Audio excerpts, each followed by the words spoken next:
Ladies and gentlemen, today is Friday, July 24th. Thank God it's Pod Day, and welcome to episode 20 of Can't Stop Playing. I'm your host, Zach GhostRobo, and we are ready to probe your minds with all sorts of gaming goodness, email, excitement, and two very sultry and sexy guests. Joining me from the Deep South, when everything's wrong, you make it right, Gabriel Von Gabe. I like the Von Gabe thing. I'm just gonna take that. That's my new moniker. It's not Gabe, it's just Von Gabe. Hi. Hi, Von Gabe. Hi. What do you have to say to us this week? Like, tell us about your sins of the week. My sins of the week. Okay. There's just so many of them. I got my dog. Tell us about the dog. I think he's a red-nosed pit bull. What does that mean? Red, like Rudolph? I'm picturing like a reindeer here. No, his nose is actually like more brown than red in my eyes, but that's his breed. I don't know. Okay. His name is Bane. He's strong. He's small. He's stocky. He's very muscular. Did no one care about him until he put on the mask? You made me giggle. I don't even have. I just met the guy yesterday. I don't know that much about him. He's a little rough, but he's very playful. He doesn't just go attack people. We took him to the park yesterday. Wow, walking this dog is intense. I googled red-nosed pit bull, and oh my god, are they scary? Let's just say that this is not the kind of dog that you want to upset or step onto your neighbor's lawn. No, this is a vicious animal. And here's I have to look it up. And here's just type in red-nosed pit bull. Okay. I didn't want this dog. Oh wow! My little brother's dad. We don't have the same dad. My little brother's dad was gifted this dog, and he couldn't keep it at his apartment complex. And it's a really, really nice dog. So we didn't want to just get rid of it or anything. And it's only 8 months old. So he told my little brother, "Hey, you want this dog?" My little brother said, "Fine." And then my little brother's like, "Hey, this dog's a little too rough." I'm like, "Fine, I'll take it."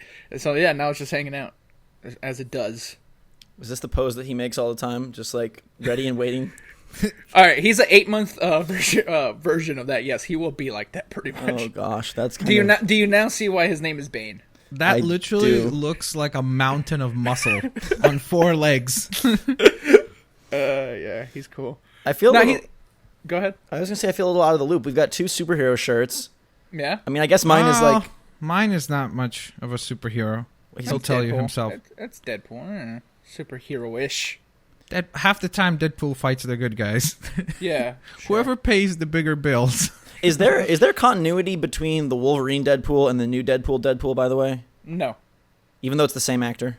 Yeah, no. Zero continuity. He just got lucky enough to play the same character twice in 2 different universes? Yeah, now he's doing it right. Oh. Yeah, is what's happening. Yeah, I mean, they make fun of it as well. No. Oh, do they? Yeah. Interesting. Someone we won't make fun of, though, is Max Blitzwinger, all the way from the terrible Toronto. What? How dare you say that? Well, I meant terrible in, like, the gangster way, like from that terrible... I like that you just threw up a gangster, by the way. Yeah, I like in the gangster way. Yeah, like, you bring us the views from the 6, basically. Yeah. Oh, really? I have no idea. I'm pretty sure there isn't... Max, we're not really Okay, I don't know. Maybe the real question here is, and nobody's going to get the reference. Oh, okay. But if Meek Mill comes to your doorstep, what will you do? Well, first of all, I'd have to know who that is because I don't know who Meek Mill is. Meek Mill, he's the guy who puts all the toys in the Happy Meals at McDonald's. But Meek Mill, there was a okay. There's been some major music controversy as of late. Major is. Oh yeah, we had some controversy at the Pan Am Games because they have Kanye singing instead of Drake. Because Canadians and Toronto people were like, "What the heck? We want to have the Canadian boy." This involves Drake, so Zachary, go on. So Meek Mill and Drake did some songs together, and last night on Twitter, Meek Mill, another rapper, basically said that Drake doesn't write his own music. He wishes Drake wasn't on his album. He thinks people need to like start opening up about how cheap this guy is, and just totally called him out like 20 tweets in a row. Basically, he got mad because Drake didn't tweet his album. That's where it all started. He's like, "Hey, he didn't tweet my album, man." What the hell? Nice. I don't know, man. You see, ladies and gentlemen, the fascinating thing is that prior to the podcast, we were discussing a little bit of politics. We're not going to get into it whatsoever. And both of these guys were like, I couldn't care less who's the president. But no, they I said pay that. extra attention to what a rapper said about a rapper on Twitter. That's important. That's America for you. Yeah, that's the real deal right there. How about the Taylor Swift-Nicki Minaj feud? Yeah. There's a feud between them as well? Yeah. Fun fact. I didn't know that she was, Taylor Swift was dating the DJ guy. Yeah. They're the wealthiest couple in the world. And no, until they break up in 2 weeks. That's insane. They're like the music. He owns the DJ electronic thing, and she owns every other genre. They passed Jay-Z and Beyonce as the wealthiest entertainment couple in the world. All right, how long have Jay and Beyonce been together, though? A couple days. No, few years. A decade? Technically. Yeah. All right, yeah, they've been together for a long time. Taylor Swift and Mr. Calvin Harris, as I like to refer to him, they'll be together maybe another month. Why do you like to refer to him like that? By his real name? No, I know the way that you just drop it. Mr. Calvin Harris, I will have you know. Hey, that's between me and him, Max. Oh, okay. You're getting a little too personal. All right. But yeah, they'll be together maybe another month or something. So Taylor just needs a new album to work on. It's okay. This feud was that Taylor Swift's video got nominated for VMA's Video of the Year, and none of Nicki Minaj's did. And Nicki Minaj posted on Twitter that she thinks it's because the entertainment industry just likes skinny people. And Taylor Swift took this as a personal insult, and then basically they kind of went tit for tat for a while. And then Taylor Swift said, "When I win, you can come up on stage with me," which I think was supposed to be nice, but came off as really like, oh, whoa. I thought it was maybe Kanye was going to say something. Didn't he interrupt her? Maybe, yeah, he did. But Zach, the thing you left out is that Nicki said that only skinny white people win. She said that. Okay. I don't know if you intentionally left that out. Also, maybe Meek Mill and Nicki just had a bad day because they're both just fighting. Yeah, they're dating each other, by the way. Yeah. Oh, they are? Yeah. So I think they just both had a bad day and they're just arguing with people on Twitter. Because you had a bad day. I doubt, and I seriously doubt this is what people are here to listen to. Move us along. All right, let's talk about some games stuff, of which there is very little. We played some Rocket League this week. Played some Tremor, played some Splatfest. The next game is still 6 weeks away. Like September 1st is kind of that date that we're waiting for. Well, Disney Infinity, August 30th. Oh, okay. So, and I'm waiting for Everybody's Gone Under the Rapture. That's soon. So, N++ is next week. And Gears of War Remastered is... Yeah. Oh, Gabe, I expect a full podcast just you on that. I got you, bro. I think we should do, like... have you guys played the new God of War, the remaster one? Me neither, so I didn't get a chance. Because we should do like a segment where it's the best GOW of August, so to speak. Right? Because they're both God of War, Gears of War. Get it? But God of War came out in July is the problem. Okay, doesn't matter. The best GOW in July and August. That's right, you see, it rolls right off the tongue. The best summer GOW. There you go. Okay, I got this now. Gabe, you play Gears of War. Max, I will. You play God of War. Okay. And I'll play neither. I'll play Game of War. Okay. The mobile game. All right? All right. And then we'll compare. I think that sounds like a thing. Sure. Let's do it. Yeah. I think I win out of that. No, experience. actually, I think I win. I'm pretty sure God of War 3 is by far the best of those three, but that's okay. Hell no. Yes, that game was epically monumental. That opening scene is brilliant. The entire game flows. There's so many epic boss battles, so many set pieces. It's Look, one of the best. I get to fight Ram again. Okay, I get to fight Ram again. You get to fight a dude that turns to bats on an ever-moving train that doesn't even go through. I also get to play a very sound multiplayer game. Now I win. That's me. All right, let's not get into that. God of War 3 has. Wait, does God of War 3 have multiplayer? Or is it Ascension? No, that was Ascension. Okay, I actually kind of like that multiplayer. Ew. It was different. Yeah, like Splatoon. The Splatfest happened this past week. Water slides versus roller coasters. Of course, Team Water Slides. That's where I lied with my allegiance, and I thought that we were doing so well because I won every round but one that I played. I know, and that's the opposite of dogs and cats. Because I was losing every round as dogs, and I was like, "There's no way we win," and then we won. And then here, I was winning all the time, and then we lose. I don't know. It's really strange. I think it'd be cool if they started giving away more like Splatfest exclusive gear instead of just the sea snails or sea slugs. Those are cool, but I have 14 left from the last one, so getting another 15 wouldn't have really mattered much. But if they had you get to keep that shirt, or you get to have a dog mask or a water slide. I think based on what they should do is maybe based on your rank, you know how you can be like a fanboy, champion, queen, king, whatever. I think based on that, they should give you gear, Yeah. right? Like if you hit the first one, you just get to keep the T-shirt, or you get the sea snails or whatever. Second one is the T-shirt. Third is already some sort of exclusive pair of shoes and stuff like that. That'd be sweet. But bravo to them for new weapons. New weapons came out again this week. There's new maps constantly. They're freaking filling that thing. And June NPDs came out. Have you guys seen these? No. Nope. Okay, so I'm sure you can guess what the top game was. How many copies For did June? Batman Arkham Knight pushed in a week, I guess? 2 million. Close. It's not even a week, isn't it? Because it was June 28th? Was it the 28th? Or was it the It's 20... 3rd or 8th? I don't remember. I believe it was the 20... Something like that. It was like right after E3. So I think it was the 23rd. Gosh. Let's play the, The dating exact- game. the Yeah, exact it was. date It does- was. It was 23rd. You're right. Okay. Man, Yeah. the exact date doesn't matter. All right, What you're- it outsold Arkham City in its first little bit and pushed 1.5 million, which is pretty solid. Whoa, Okay. bam! That is awesome, awesome. Yeah, I don't know. I thought it would get to 2. I guess not. in a week. Dude, it's 7 days. Dude, Grand Theft Auto could do it. And Twice. they said that even though Yeah, Xbox, Grand Theft Auto comes out once every 5 years. Never mind. I was gonna say when's the last Arkham game that came out, but I forgot Oranges existed. Sorry. even So did they.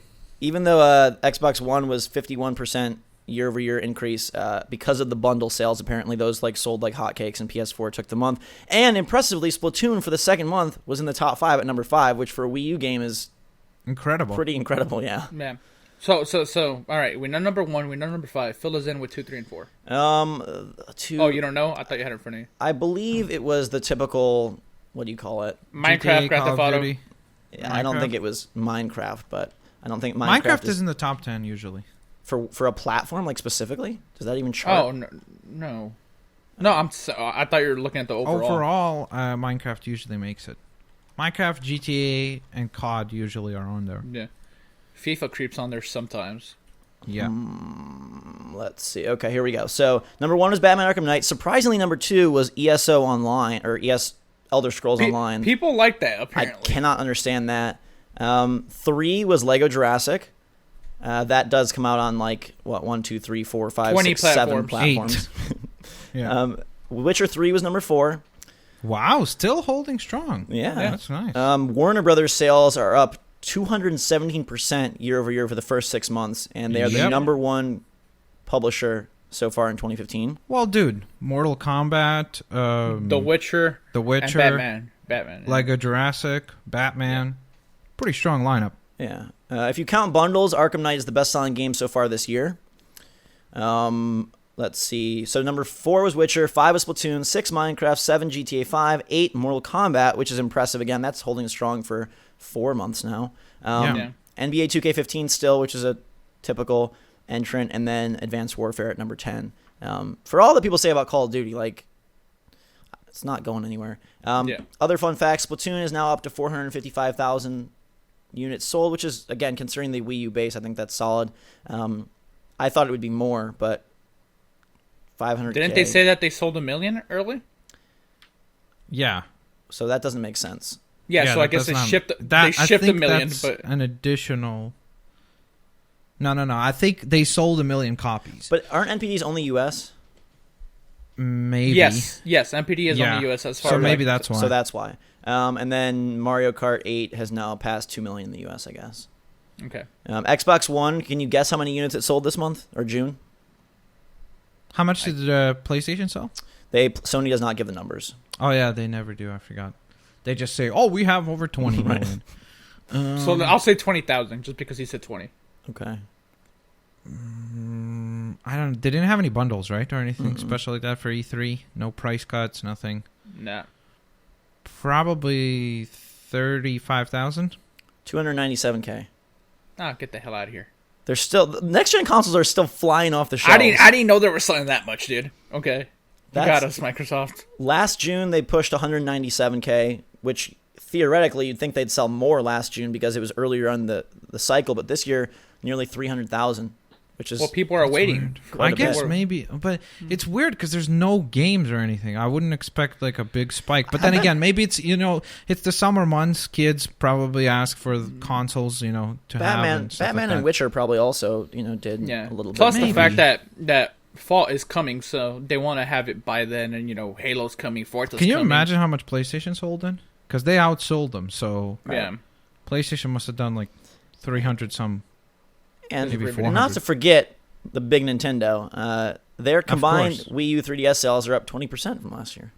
Wow. 20, and so instead of selling 3 copies, they sold like 4.5.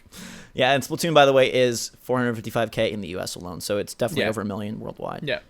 Yeah, buddy. That's which awesome. is glorious. Let's talk Rocket League a little bit. All right. I played it for the first time. You guys have played it, and You said you hated it. I hated it first. At first, yeah. Because I was surprised by its simplicity. I never really watched anything on it or seen anything on it. But once I played a few rounds, like I definitely understood or understand the kind of like addictive, simplistic, quick nature of it. It does have like that Splatoon feel, like you were saying last week, in terms of like, okay, I'll just do one more game. And I like Yeah. that you're unlocking stuff consistently, even if it's just aesthetic stuff. Even if you lose too, which Yeah, is also nice. It's only aesthetic stuff. I don't think that changing your car actually changes any of their. Does No, it? no, The no. attributes change? It changes stuff. Like, for example, like when you have a lower car, right? You can get like underneath the ball, so your shots. Oh, really? will- Yeah. Well, like if you notice when you're bumping into the ball, if you have I have the van one right now, so like when I bump it, it's just head on. There's very little air to the ball. But when I was playing the first vehicle, like the flatter one, you can get like way underneath the ball, and that bumps it up into the sky. So No, but what I meant is that like there's no actual stats changing car to car. Like it's not like the van's slower than the car. Like the speed is the same, is it not? oh yeah, I'm pretty sure. Yeah, like that's I'm true, saying, yeah. like the boost, the speed, the turning, like all that's the same. That's what I mean by there's no actual. Yeah, stat now watch us change. get called out, because I wouldn't be surprised if the big. Yeah. Because I do feel like for some reason that the bigger cars, it takes them longer to get blown up. Like, It could be. they take more damage than the smaller cars. But maybe I'm wrong. Do you think they kill it presentation-wise? Like the excitement you get when you score a goal, or even like crossing the ball, like they do a really nice job of making you feel like you just did something awesome. Like, happy birthday, 100 points, good job scoring a goal. Yeah, I made a backwards goal. I was proud of that. Ooh. Yeah, I made an insane save yesterday. It was literally I just like I jumped into the air and the edge of my bumper hit the ball out of our net. So it was pretty glorious. What level are you in the game, Max? I am level 7, I think, or 8. I'm 14, so I guess I've played it a little bit more than you guys. Yeah. The game is so fun though. The game, I love it though.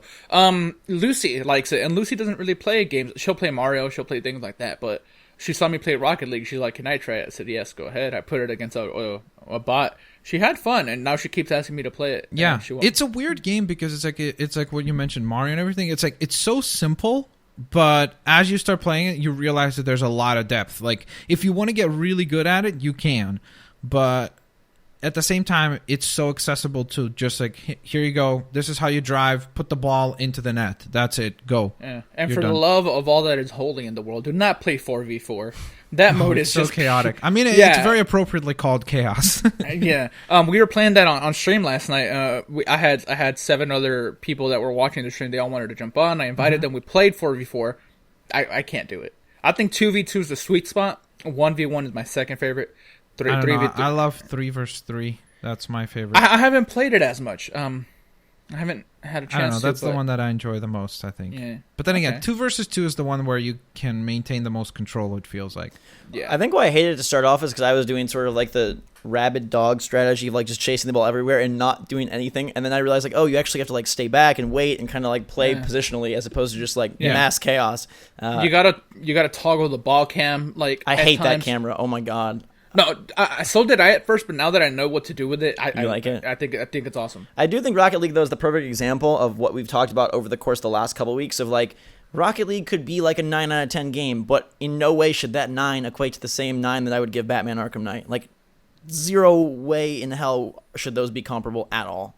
Not taking away from Rocket League, not taking away from Batman, not adding to one or the other, but like it is the epitome of like this game does what it does so well and is so fun, but goodness gracious, should they not be compared in any realm whatsoever? Who's out there comparing Rocket League to Batman? No, but we talked about the last 2 weeks about like, oh, a 9 is a 9 is a 9 across the board or whatever, and I think even more than Ori. Well, because I think saying stuff like that like takes away, like whether you say it or not, it still takes away from Rocket League. Like you saying, oh, it's a 9, but it's not a Batman 9. Well, like, it rightfully who so like, though. I mean, like the game is Yeah, but who cares? I do. Sorry. Like, no one brings up that. Like, to me, that's one of those like things that doesn't need to be mentioned. Like, we get it. I understand that Batman is a different experience, but does it need to be said? Like, why? Like, why detract from Rocket League by comparing to something that it's not? You know what I mean? Like, I think that's a disservice to the smaller game every time. It's not that I disagree with you. Like, yeah, Batman's obviously a bigger I experience. mean, it is a disservice, but it's not fair. I think it's part and parcel with the fact that you're making a much simpler, smaller, easier game to make. All right, so then Batman doesn't do everything right the way that Rocket League does. So is that a disservice to Batman? Like, Batman has issues that Rocket League doesn't have because it's a bigger game. You know what I mean? So I don't know. I think it's a disservice to compare them like that. Like, I think it's just like if you have a robot who like shakes your hand and you're like, wow, that's a great robot, and then you have a robot that like cooks you breakfast, rubs your back, takes you for a walk. Yeah. Like, but then the robot tries to kill you every once in a while. Okay, regardless, like it's a lot. Those two robots. I'll take the risk. I have a Rocket League code to give away. Oh. Rocket League's awesome. Okay, live on air giveaway. First person to be quick. Well, live for us. We're the only ones that. Well, I mean, it's live. It's live for the person who sees it, right? Like, yeah, I guess, yeah. Okay. Look, what I am going to do, I'm just going to read it out loud. All right.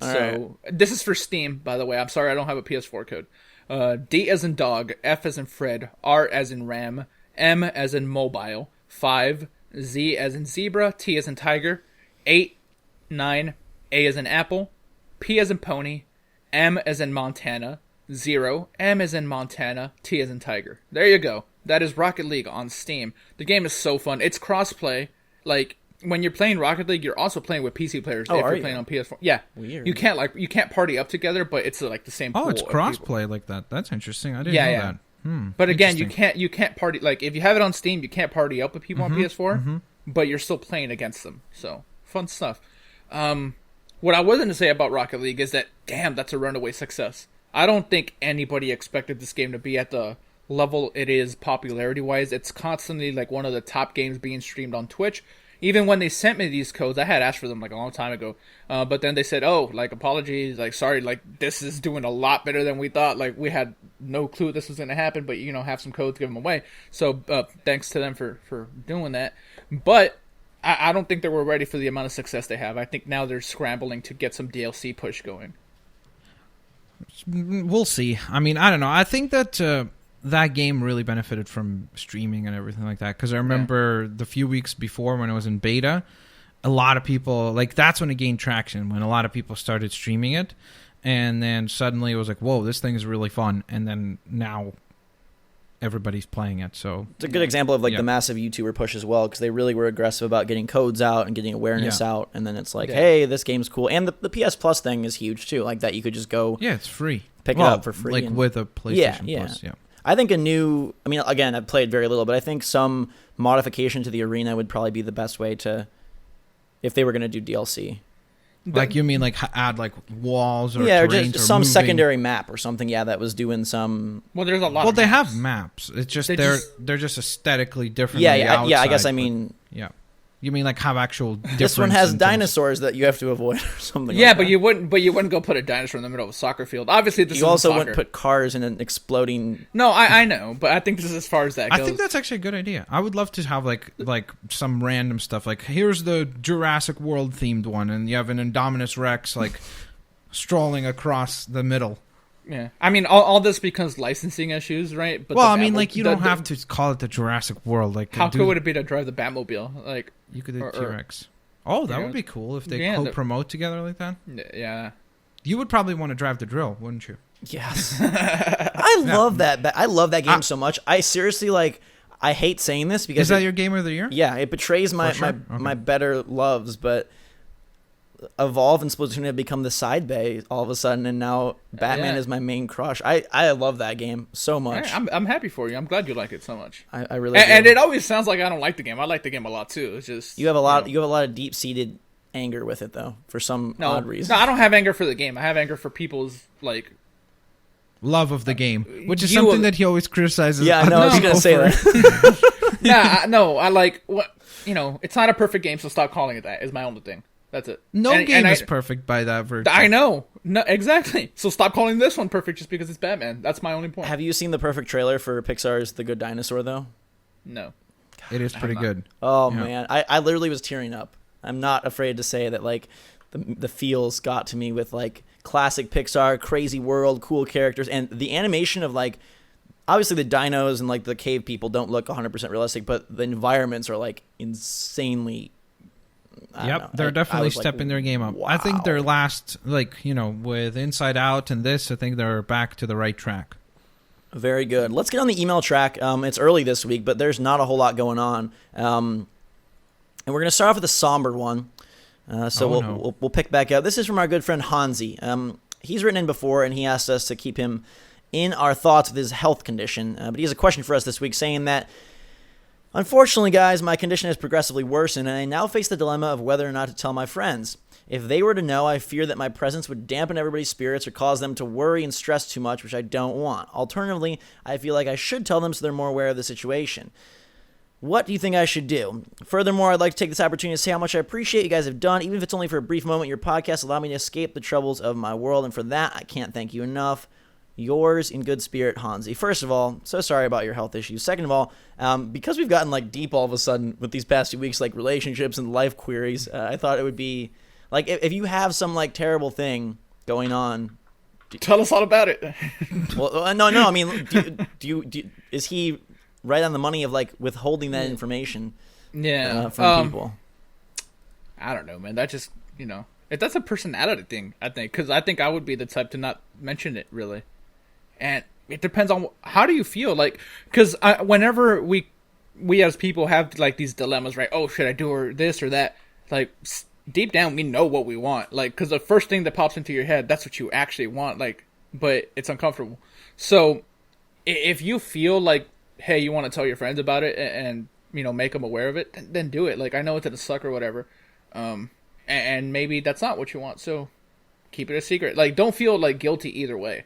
Like, don't feel bad if you don't want to talk about it. And also, like, don't feel bad that this is the situation you're in. Like, I'm sure your friends will be supportive and everything, so. I do hope your situation gets better, though. I know that you said it's been getting worse, and that's unfortunate. That's, I think that sums it up pretty good. Thank you, Gabe. Back to games. Jacob writes in saying, what are your guys' top video game soundtracks of the year? Ori and Bloodborne both had fantastic soundtracks. I feel that if games music is done well, it can add a tremendous bonus to the quality of the game. Hotline Miami 2. What? That's not an answer. That's just a statement of a game. He said, what's my top video game soundtrack? Oh, Hotline Miami 2. Are you okay? I don't know. I'm trying to think now. All right. Hotline Miami 2. That brings back bad memories, Gabe. The music in that game is bonkers. I love it. Have you heard the music? I don't know if I like the soundtrack ever, like as a game that like Hotline, where it's like actual songs or like stuff like that. I prefer like a score, kind of like in a film. So it's like stuff like that is. Like I love Uncharted. I love that. That music is amazing. So, but it's not like Hotline Miami 2 is actual songs. It's like chiptune, electric stuff. Yeah, but again, I don't like when it's like songs like that. I prefer when it's a score. I really like Arkham Knights. I think it builds and ebbs and flows with the things that are going on in the game pretty well, and definitely like the audio in that game adds so much. You are so infatuated with that game. I really like it, and I was really down on it before I played too, so that's even better. Yeah, that's excellente. But sound is obviously super important, by the way. Yeah. If you've never realized it, try to watch like a horror movie without sound and see if it's scary. Or try watching any movie without sound. Yeah. Like, it's not the same. So Mario writes in, this is so perfect.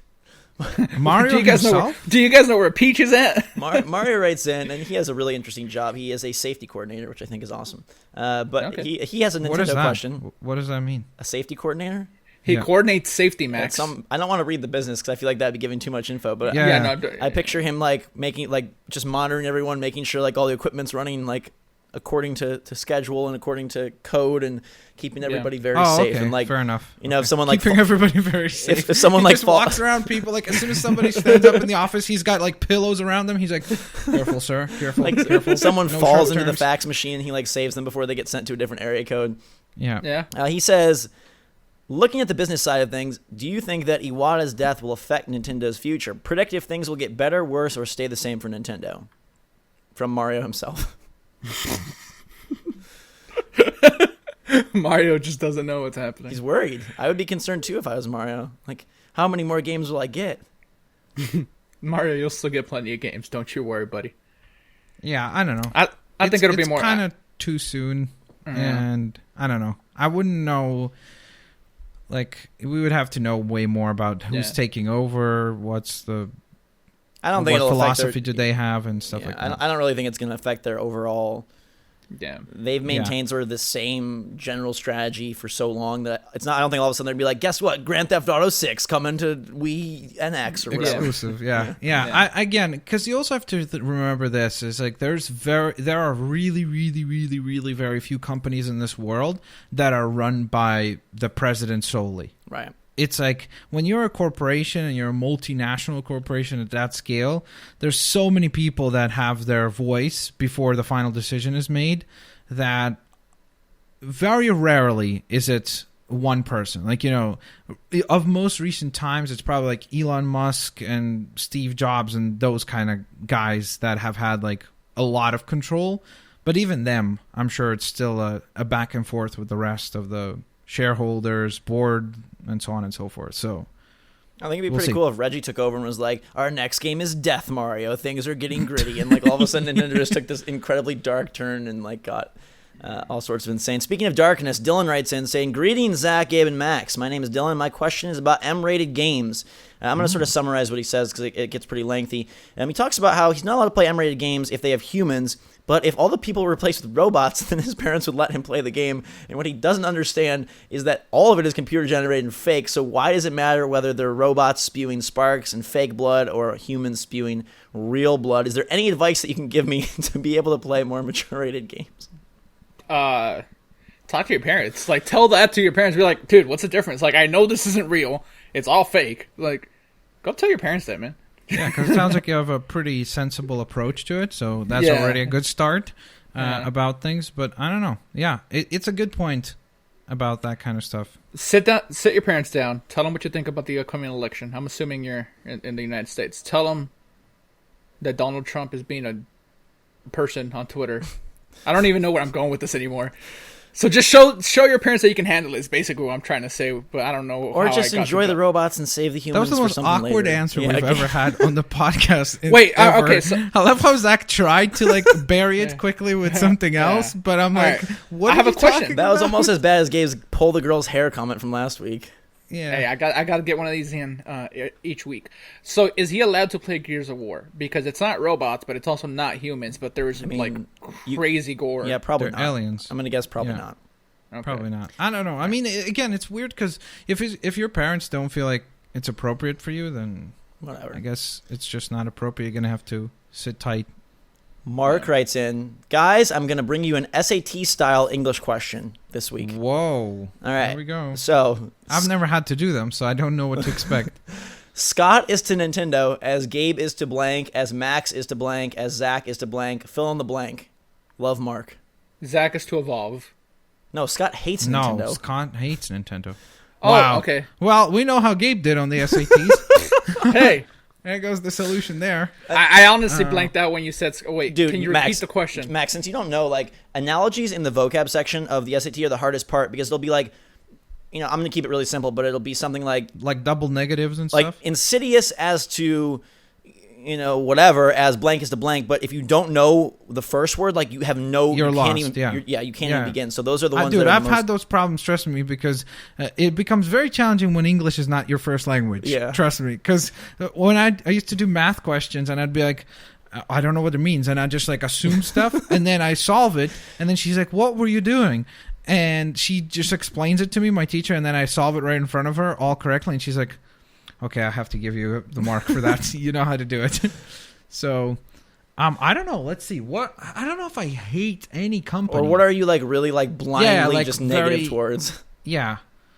But to be fair, I think, like, because Scott's not here, I feel like he can't defend himself. I think he doesn't necessarily hate. I just think he finds him, like, overrated, and he doesn't like the fanboyish reaction to Nintendo games, which, to be fair, is probably available for everything else.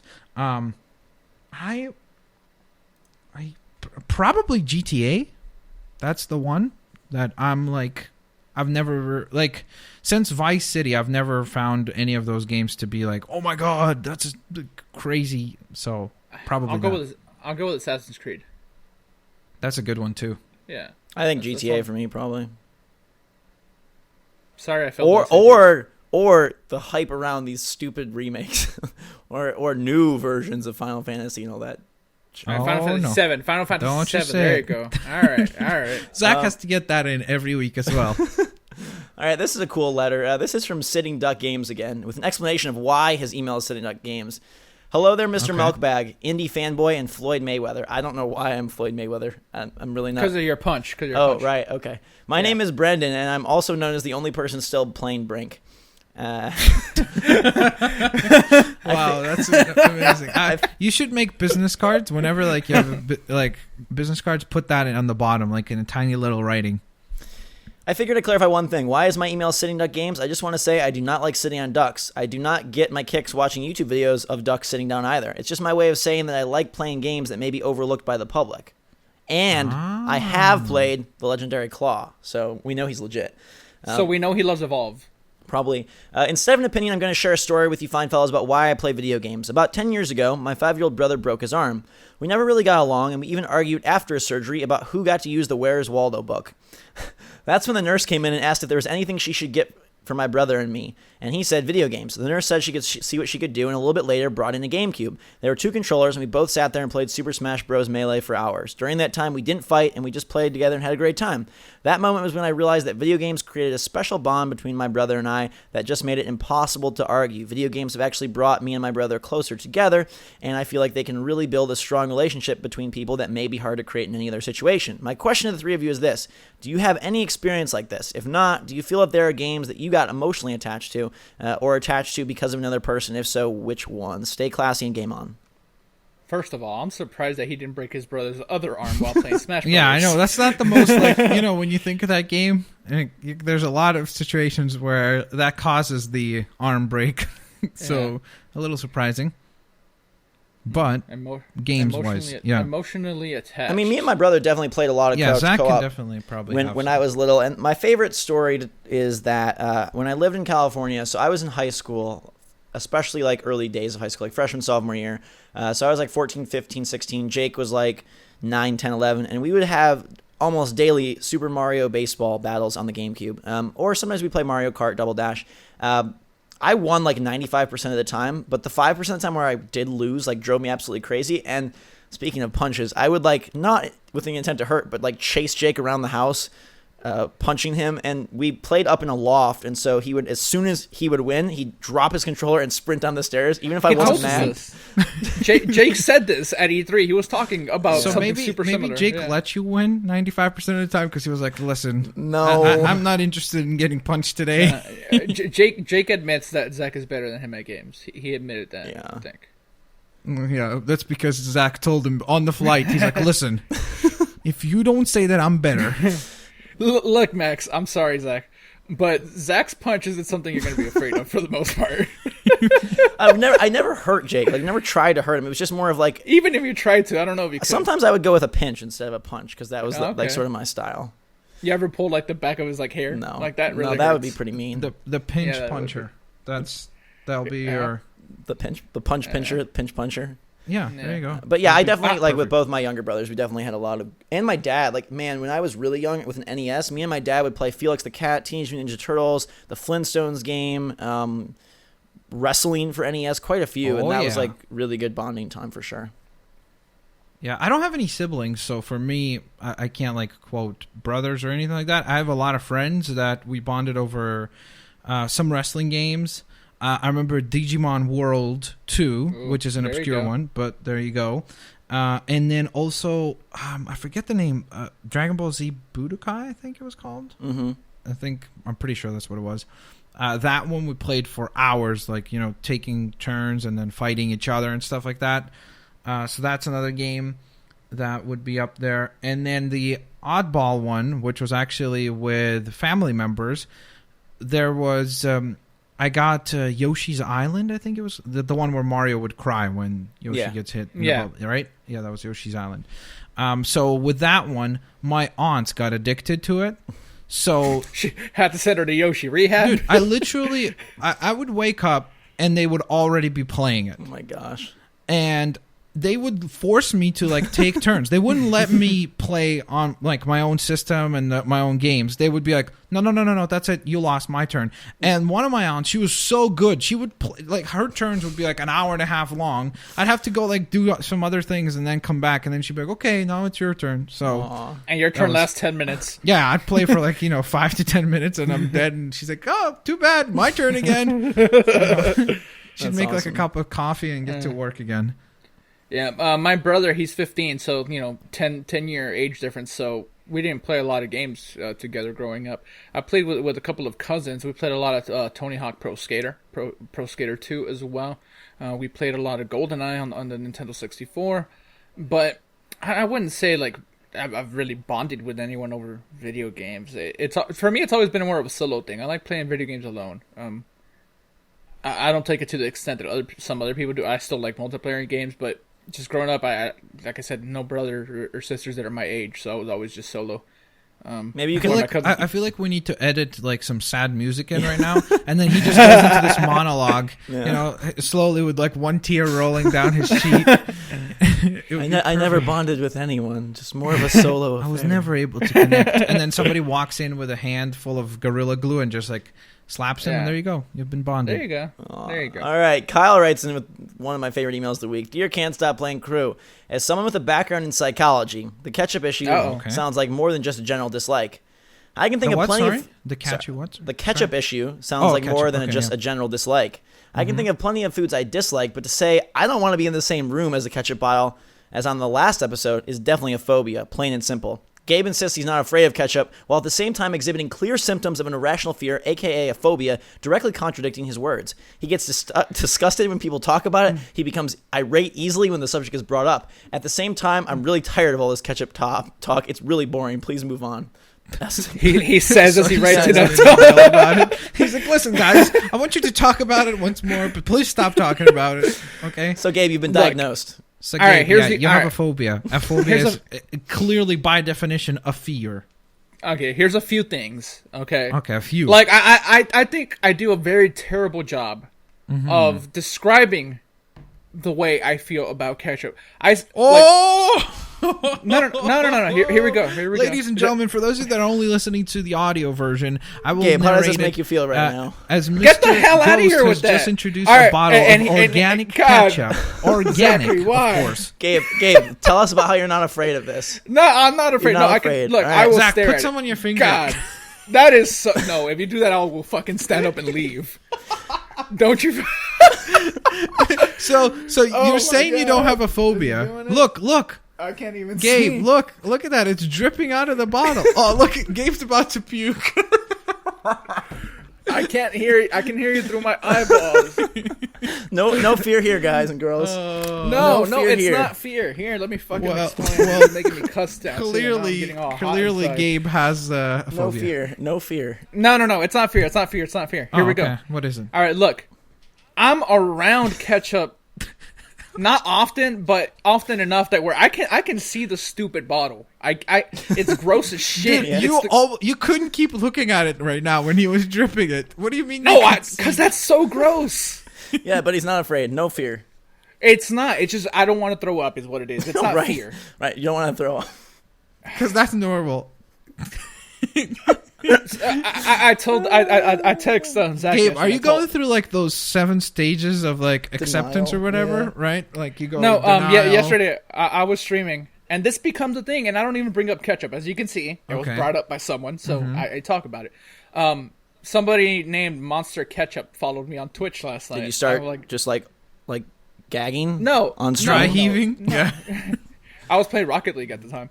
And then we had then we got into it. I said people don't even understand because ketchup I dislike, but mayo's on another level.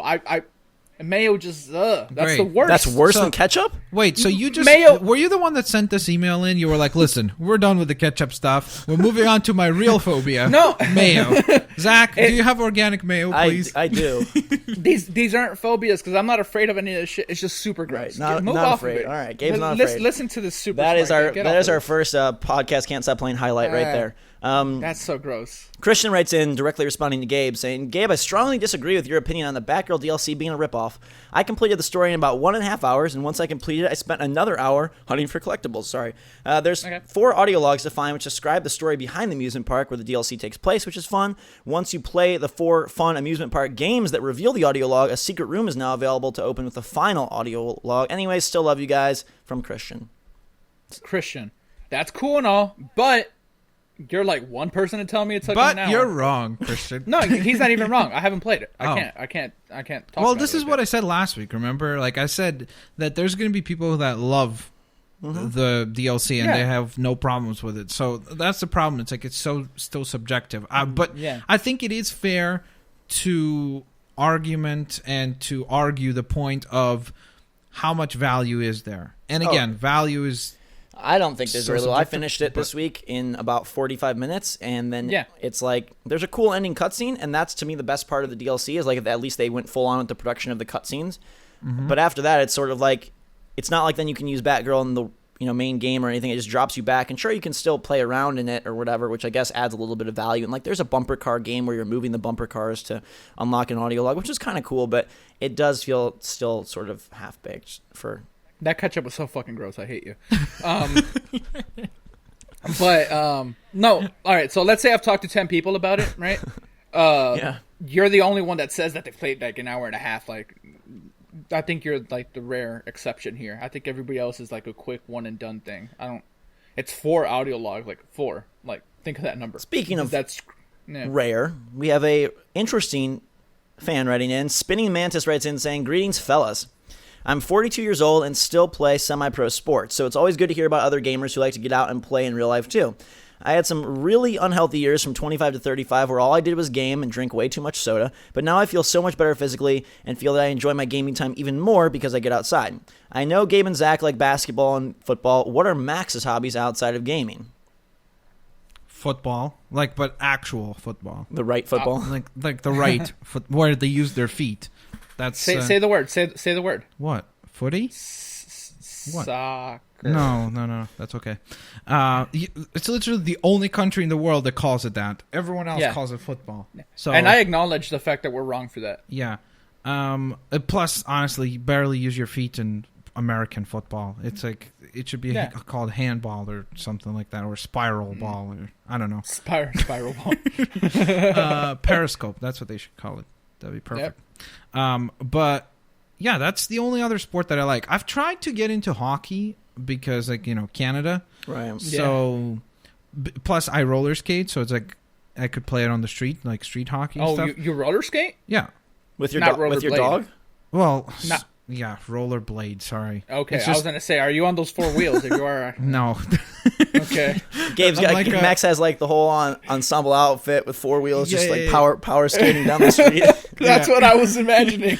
I have these really short shorts and this really tight top. It's brilliant. It's Have awesome. you guys seen White Man Can't Jump? No. I'm imagining you as Rosie Perez in that one scene where she's skating with the headphones on and Woody. Probably, yeah. That's probably what I look like. But I think that I look cool. No, but yeah, I don't know. I've not really gotten into hockey. That's probably the second most watched sport that I do watch. Not a big fan of basketball. Never been. Baseball was more boring than watching paint dry to me. And football is interesting, like American football, because I watch the Super Bowls. Those are always fun, but you watch them just because we always gather with a bunch of friends to watch them. So not necessarily because of the game. Yeah. Yeah. I'll throw this out there. We were at a fine eating establishment recently. Called- it's not that fine. What was it called? Wingstop. Oh, Wingstop, not Buffalo Wild Wings or whatever. No. Okay. Is Not this Wingstop like a 7-star Saget award-winning restaurant? No. It's got a Michelin star. No. Yeah, it has one of those. And they were playing women's tennis on one of the TVs. Oh, and I do like tennis as well, yeah. I started watching that, and that was so entertaining. Like, shout out to tennis. I'm gonna start watching it. I know Wimbledon's like done now, right? I don't know. I never enjoyed watching tennis, but I used to play. Like, I used to even take like classes for like 2.5 years. So yeah. I really like playing tennis. I just can't get over watching it when they're constantly like that. Just well, drives we were me watching crazy. with the sound off, so I didn't get any of that. Like, where that's the funniest, most entertaining part, because it's like, I imagine that they could, like, if they ever needed voiceover effects for like a fighting game, yeah, Just use tennis. they couldn't hire voice actors, just tape a couple of tennis matches, and there you go. It'll be brilliant. All right. Speaking of sports, really quick though, training camps are about to start. Zachary, are. the hype is real. I'm going to Lions training camp in a couple weeks. Are you serious? I'm What gonna- does that I'm gonna mean? go to the- You're gonna go I'm watch gonna them go- train? Yeah, Is that, I'm gonna go to the Cowboy one and throw a rock at serious? Tony Romo. Yeah, this will you're be the gonna third go year in a row that I've watch them gone. train? Yeah. I went What last is the year to the entertaining Cowboys. part of that? Well, you're like 5 feet from them.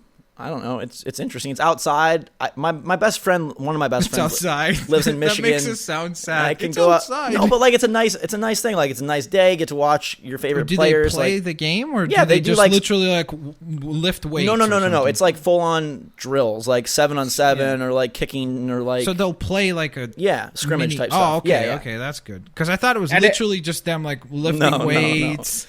No, They're like drinking water. They're going through sets and plays and receiver drills, and it's just kind of interesting to see like also Okay. like what the NFL teams are like, how they're how they handle practice. And it's free. Yeah. That helps. I'm gonna go. Like I was saying, I'm gonna go throw rocks at Tony Romo. Okay. How many Hopefully hit him people in the eye. attend those things usually? Hundreds of lot. thousands, or No, couple thousand? hundreds of hundreds. Yeah. Okay.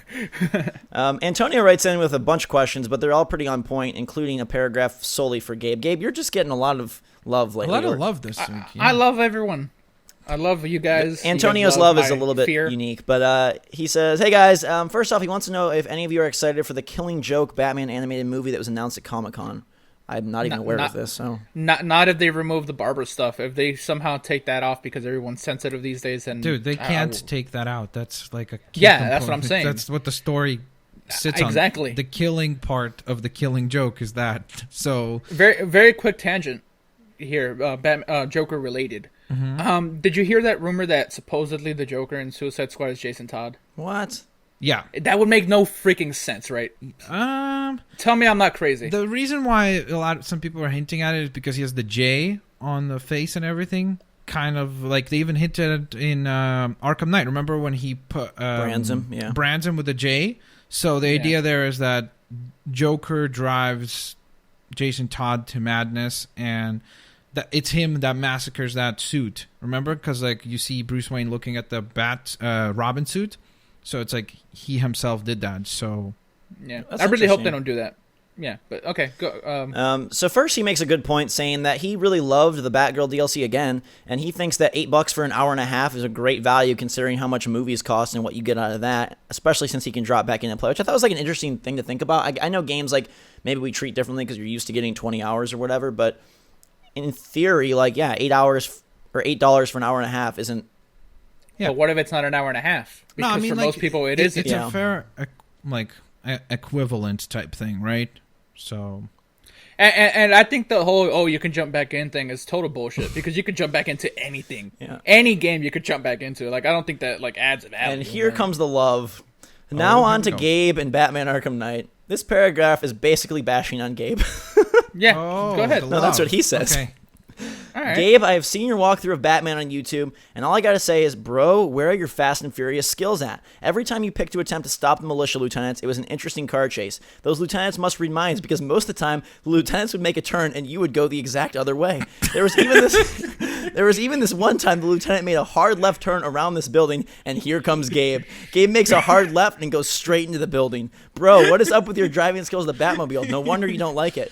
What's even more ironic, Gabe, is that you say the Batmobile is easy to control. So then I go watch your walkthrough again, and you make it look like it's a damn Escalator, some type of vehicle with bad handling and bad controls. What bugs me even more was your comment on the Firefly missions. First, you said there were 5. Bro, there's only 3, but I guess those 3 felt really long to you because of your driving skills.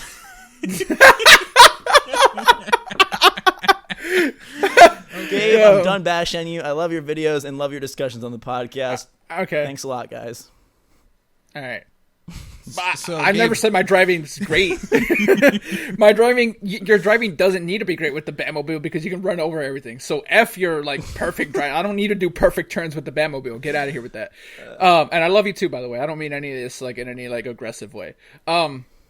Chasing Firefly down is stupid. Like, is it only 3 times? I don't know. I thought it was 5. My bad. Yeah. Okay, so just like everyone plays an hour and a half of a 30-minute game, my bad. I thought it was 5. What did I even say? Also the main thing. Try playing games while talking. It's not always easy. This is true. Like trying to do like precise turns while you're trying to. Yeah. Yeah, think like- people don't realize how much worse you are when you have to do commentary. Yeah, like if I'm playing this like on my own without like having to do commentary and without like trying to make sure like, oh, am I going over the 20 minutes for the video? Like, I would definitely be better. So I think anytime you try to gauge a like YouTube like let's play, you gotta bear in mind that hey, this person's like talking while doing this. Yeah. Unless if they yeah. do that thing where like they record the footage and then do the audio. Yeah, but after. but that's not the case with the Batman So one. now we know why you don't like the drill boss. You're probably just crashing into the walls over and over again. No. I died like 2 or 3 It's times. teleporting behind me as Gabe's like Yeah. going right at it. Dude, that thing teleports. I'm probably wrong about that too, but I'll maintain it. Whatever. All right, Michael writes in with a quick, sad note, I guess, that he asked us to read out, so I will do him the honor. Hey guys, my name's Michael. I'm 27 and going through a really tough divorce and really struggling a lot. I lost all my friends because they were related to our marriage. I've been crying every day, going through a lot of depression. Just wanted to say that your podcast and following you guys has really helped me out a lot. Your podcast has made me smile quite a bit. I would love if you could read this out, and I hope that anyone else out there who is struggling can find the strength to keep fighting on. It definitely gets better, and I have to say that gaming has really helped transport me into different worlds during this tough time. Thanks so much. Keep the podcast going. Wish you all the best. And I've heard that point be made a lot on a lot of different podcasts about gaming kind of being like having like medicinal properties, and I've never had it in that way. I was just curious if either of you guys have, like in some like tough time or some like sad summer or something like that, like gotten super invested in a game or whatnot. I don't know. I don't get sad a whole lot, so like I don't know. But I will say this, he already said it, but it gets better, man. And like it sounds mean, but congratulations for the divorce, because now you just have this whole new open world. Like you have a lot of possibility. Go get new friends, dude. Like I'm always excited to make new friends. Look at that outlook, Gabe. You're just you're killing it. And this time, real friends. Yeah. That wouldn't just Ooh. abandon you. For well, sure. because I think Yeah. it's weird, right? Like, Yeah, what for does sure. that mean? Like, if one relationship is broken, you don't lose your friendships. That's For weird. sure. So I find that weird. But yeah, for me, I think maybe a little bit gaming helped me when when we just immigrated to Canada, because it was like difficult to adjust. You know what I mean? I was at like right high school age, so it's like the worst time to possibly like drop all your friends and move to a completely different culture. Right. And stuff like that. So maybe in some regards, like that was the thing that I was able to like go to if I needed to just like relax. So That's awesome. Yeah. Good deal. First Last has a response for you, Gabe. He was very glad that we read his email. And he just wants to tell you, Gabe, that you can't issue a new challenge to someone if you don't accept the first challenge. So your comments last week about trying to come up with a new bet are just off the record, according to him. Yeah, no, I'm not trying to catch up though. All right. Romance advice here for Amadeus. Hi, Mac, Zabe, and Gax. Okay. My name is Amadeus, and I'm a regular listener to the podcast. I'm entering grade 12, which is his senior year of high school. I really love playing video games. My girlfriend isn't interested by them at all and says that they're really childish. However, I think if she gave them a chance, she could potentially like them. I'm just not sure how to convince her to play with me or what game to use. All of you guys seem to have had female counterparts in the past. How do you guys get your girlfriends to be interested in video games if they weren't already? Any thoughts on how I could get my girlfriend to be more open to trying them out? My first thought is if your girlfriend says games are childish, then she's being a tad bit childish. And again, I mean this with full respect. But, Lucy, she doesn't like play games necessarily. Like I said, she'll play Mario. She'll play some racing games, things like that. She likes Mario Kart a lot, but she's not super into it. But she knows I like it. So she's not going to sit there and say, like, oh, that's childish. Like, she has a respect for me to know, like, hey, if he's putting time into this, it means something for him. And no matter what, if something means something to you, I think your significant other should at least respect it. They don't have to like it. it's hard to get someone that's like not into games because the controller is not something that comes as second nature to everyone, especially if you like never played them. Like the dual stick thing, like it's really hard. If you get her to play Call of Duty, it's not gonna happen. I say maybe Mario Kart's a good one. New Rocket Super Mario League? Brothers. Rocket League is a very good one. If she can get the controls down on that, put her against like rookie or whatever, like rookie bots, like I think she'll be fine. Like, and they're very fun, and just like let her know, like, okay, I understand that you think it's childish, but like I like it, so at least just please respect that and go on from there. Or it's completely okay to not be 100% in the same hobby. It's nice to sometimes have like something different. You don't have to like all of the same things. Like she might have a hobby that you don't particularly enjoy, and actually gives you time to be like, you do your thing, she does her thing, and that's it. Yeah, but they're not looking at it that way because she's saying it's childish. So that's not the way it's being looked at. I take issue with that. I really do. I agree with Max in terms of like being your own person sometimes has its benefits, but I would recommend, the dual joystick thing is tricky, but I think if you have a Wii U, Super Mario 3D World co-op, because you can carry the other person around, gives you a lot of flexibility. Like, hey, can't make this difficult jump, instead of it being frustrating, pick them up and jump them over the ledge together. Bright colors, fun stuff. Yeah, I would not start with like BioShock, Call of Duty, The Witcher, obviously. Maybe also another one that I would recommend is maybe a Telltale game. Because I have heard a lot of people say that that's a way to introduce their like partner to a game like that, because it's very story driven. Right. So like if she likes TV shows of a certain type, then find a Telltale game that fits that narrative. Like if it's Game of Thrones, perfect, you can play the Game of Thrones game and be like, hey, look at this, you can learn more stuff about the characters, because all you want to do is like, if you do want to introduce her and explain to her like why you like it, again, don't expect her to love it, but she could just like play with you sometimes. Telltale is a perfect kind of game because you could make decisions together and be like, hey, what do you think we should say, and stuff like that. So yeah, I think we all heard different things out of that email though, which is interesting. But, no, right. Okay. Gabe's very interested. So you mean that like you think that he put it out there as specifically? She thinks it's childish and terrible, because look, we started giving him advice on like what to play with this person, right? But if this person like refuses, like, oh no, that's childish, I'm above it, I'm not going to do it. Like that's something different. You know what I mean? And that's what I took from the email. I might be completely wrong though. Yeah, but even if the point is like she thinks it's childish or whatever. First of all, if she's not been introduced to many games, then obviously she might judge it based on her like, preconceived notion of, oh, it's a Mario game, or, what she thinks of specifically as gaming. But if he does introduce her to something like Telltale, it's a perfect balance. It's simple gameplay, but it's much darker and deeper stories. So yeah, and I could be wrong, right. But I have this general thought and idea that a lot of people who are sort of like that about games have the typical like sitting there with my friends eating chips and playing Madden and Call of Duty like idea of games, like it's just shooting people in mass chaos and guys get really into it and stay up till 4 a.m. So if you can show like, hey, there's more worth here than just blowing people up, perhaps that's a good way to go about it. You could even play something like, honestly, I've also heard a lot of people which like maybe just start playing it like when she's around or something like that, if she wants to watch it or something, and then let her play throughout sometimes, like even something like Last of Us, because it's so cinematic that a lot of people enjoy watching it being played. So all right, I just wanted to throw Journey out there as well. That's the last one I wanted. I don't know, I think that's a little too artsy as an introduction. Okay. You know what I mean? Yeah, because it's so like, I don't know, whatever. How about Evolve? Everyone can get into a big monster running around a map.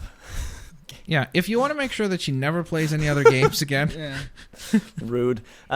Kane writes in from Australia saying, I would like to ask a question similar to last week's question about the NFL. Recently, I've taken an interest into basketball. Although I don't really play, I do like to play, although I don't really play like organized, I do like to play it with my friends. I'm getting ready for this year's NBA season as my first pro basketball season and want to know which team do you guys think I should support. Please let me know which team I should go for. The Clippers, man, they have such a stacked team this year. You'll be so disappointed, though. No, they'll always fall apart. Pick the team that has a player that you like Kobe Bryant or LeBron James. Go with the cool colors again. You can always do that. Yeah, Clippers or the red, cool white logo. There you go. Is there a team that's like a green like The Celtics are Timberwolves. green. Yeah, And the I think Timberwolves that's are the like one. greenish and black around I there. don't know. I need The to look Hawks' it up latest, like their newer jerseys are pretty darn awesome. Atlanta Hawks. Yeah. Atlanta Hawks is another good team to follow. I think they're a good team. They're not. Just like the Spurs, and then you'll be happy at the end of the season. Yeah, if you want your team to win, just root for the Spurs this year. They'll be fine. Angus writes in with a quick one. Gabe, I hate vegetables, all vegetables. If you try a third of a teaspoon of ketchup, I swear to eat an average bowl of salad. I'm a man of my word. Deal? No.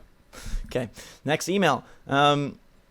Remember, guys, what was the offer with like how much money? $10,000 and with his wife or something. Yeah. He was like he was not willing. So you sacrificing to eat some vegetables is nothing close to that. The guy wouldn't take $10,000 to eat a teaspoon of ketchup.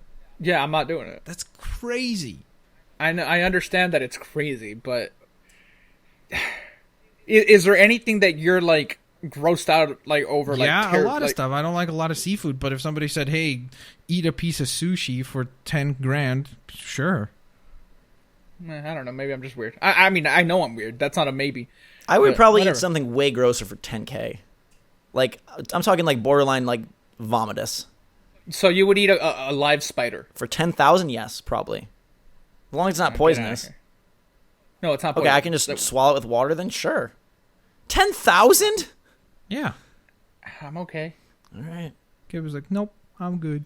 Grant writes No in ketchup. saying, first of all, Gabe, again, just all about Gabe. I take major offense that you insulted my beloved Cowboys during last week's show. After, quote, hurting my back from carrying the team during Gabe's Rocket League matches, I figured you might have Yes. some more respect for the Cowboys. And look, yeah, he was playing Wait, Rocket I'm League. actually worried now. We're planning to play Rocket League together, and if Gabe is terrible at driving, that's gonna be a problem. I'm actually All right, thinking all about right. that now after the I'll Batmobile email. I'll say this. I mean, I guess look up for a Rocket League video. I am not terrible at Rocket League. All right. I win a decent percentage of the games that I play. All right. So more than half. So I'm not terrible at driving. It's just that I don't care to drive the fucking Batmobile. Gabe because it's a intentionally tank. drives it poorly just because just to show he doesn't give a crap about Yeah. the Batmobile. Dude, it's a tank. It can drive through literally anything. You clip the side of a building, it breaks it. I don't need to So make Gabe's the just turn. like helter skelter, just driving with reckless abandon. All right. Grant's actual question though is, what do you think the best vegetable is? The best vegetable? Broccoli. Ooh, respect. That's my third favorite food. So, boom. I love broccoli. I would go with the tie between carrots and cucumbers. I'm boring. Carrots and cucumber. Carrots for That- sure. I used to cucumber is like my number carrots two. a lot. I used Yeah, to do that cucumber's thing my where I'd number two. walk around like our apartment in Israel and I'd do the Bugs Bunny, "What's up, doc?" And I'd just like chew on a carrot. It was like the weirdest Like thing. an actual long carrot? Yeah. It was the weirdest Oh, thing. man. It's classic. I love it. All right. What's yours, Gabe? I Oh, should- broccoli. broccoli. Sorry. Yeah. Okay, this is from Aaron, a relationship email. Oh, here we go. These are the best ones. Yes. We're the best at this. Here Yeah. we go. So I have known this girl my entire life, but Okay. didn't. How old is he? Is she your sister? I'm assuming he's a senior in high school based on the way it's written. So I've known Because this it's girl my weird. entire If life. he knows her his entire life, it's like it has to be a relative. No, Nah, I don't so think I've so. known. I think that's just it's a figure of speech, man. So I've Oh, known her okay. my entire life, but didn't really get to know her until 10th grade. At which time, I never really thought of her as more than a friend. But because we hung out all the time, everyone assumed we were dating. Even my teacher walked up to us and said we were the cutest couple she'd ever seen. Friends would always try to hook us up. She would put her legs on me, lean on me, do sorts of things that a girlfriend would do. I did the same. Tickled her, teased her. Sorry. Wait, tickled her, and what was the second one? Teased her. Oh, okay. Eventually, I found out more about our past, and we bonded for a long time and became best friends to the point of me telling her of all sorts of secrets and whatnot. No. Where the hidden treasure is in Zelda. Yeah. He eventually hooked her up with one of his best friends, and they have been dating for around 2 months. But after a little while, they broke it He off. got jelly. Hey, They broke it off. Now they're back together, though, and are dating again. But because she now has a boyfriend, I feel like I'm falling for her, and now I know that I totally like her. We're going canoeing soon. How do I bring this up and tell her?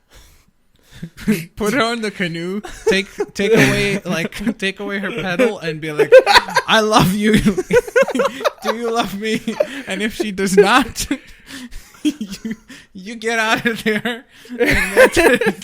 If she says she doesn't like your back, jump out of the canoe, take the paddle with you, and just leave her out there.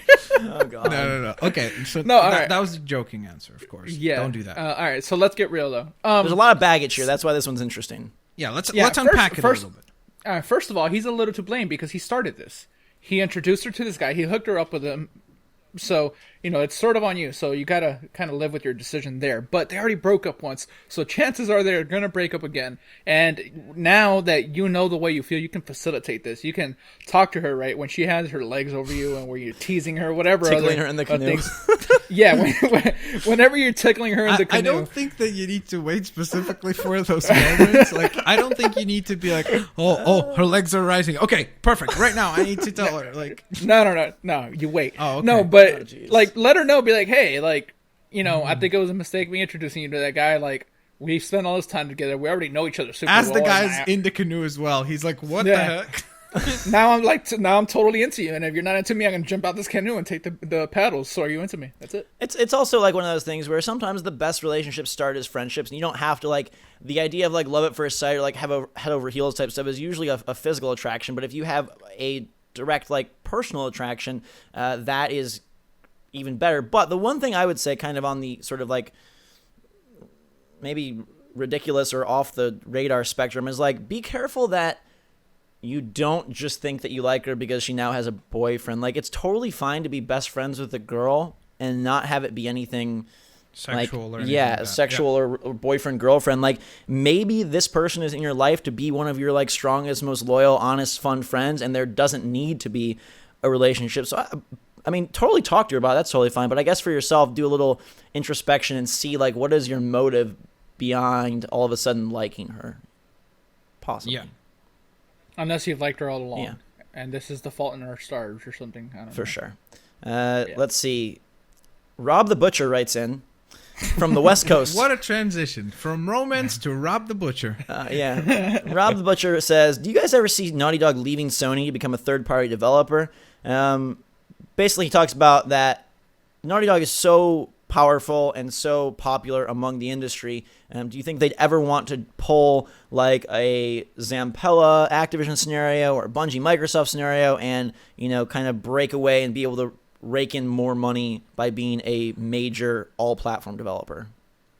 I don't know how that one works because I think, is Naughty Dog not owned by Sony? Yeah, they are. Yeah, so they can't. Unless Neil and those people were just screw it, we're out. We're gonna go start our own. Yeah, well they can Naughty leave, Cat. but then Yeah, I don't know. I mean, it's weird. You see, because at first my response was no, absolutely not. It's never going to happen because Sony would just be silly to let them go. They're so talented, and Right. I think that if you talk to most gamers, they can't agree that Naughty Dog is for sure top 3 developers in the world, without a doubt. So because of that, I don't see Sony ever letting them go. But then you also have to think about something like Bungie. I don't think Microsoft wanted to let them go necessarily, right? But look, they went out and they made a bigger success, with the Destiny. So I think that's... It's a weird thing because you think it would never happen. I would never have thought that Bungie would leave. I thought that, they'd always be known as the Halo studio or be associated with Microsoft. But then look at them now, right? They went out and they arguably made a bigger success. So maybe... Yeah, but it's different because Insomniac's a good example. They aren't owned by Sony, but they did a lot of Sony exclusives. But then they went and they did what was that game? Fuse. They did Sunset Overdrive over there with Microsoft. They're never owned by Sony. But Naughty Dog, that's a Sony thing. I think they own it. So yeah. So I don't think that they would be able to ever leave and still be Naughty Dog. I think they would have to leave and be a new studio. They'd have to start their own studio, but it could be the people, right? Because look, it doesn't matter. The name itself doesn't have any virtue. It's just the people behind it. So, because look at the response when, oh my God, why am I blanking? When, what's her name? She left to do the Star Wars game now. Amy Hennig. Amy Hennig. When she left, remember, a lot of people were concerned, and people were like, whoa, what's going to happen with Uncharted now and stuff like that. So, we'll You see. see Jade Raymond joined that team as well? Yeah. Yeah, she's going to be heading up the whole studio, no? Isn't she like the new Star Wars game? Yeah. Interested to see what that turns out to be. Noah writes in. It's the one thing that's interesting about that, though, final thing, is that hasn't she been working on that for like a year and a half already? Because she left like last Amy fall. Hennig? Yeah. Yeah. Mm-hmm. Yeah. And she joined a couple months later.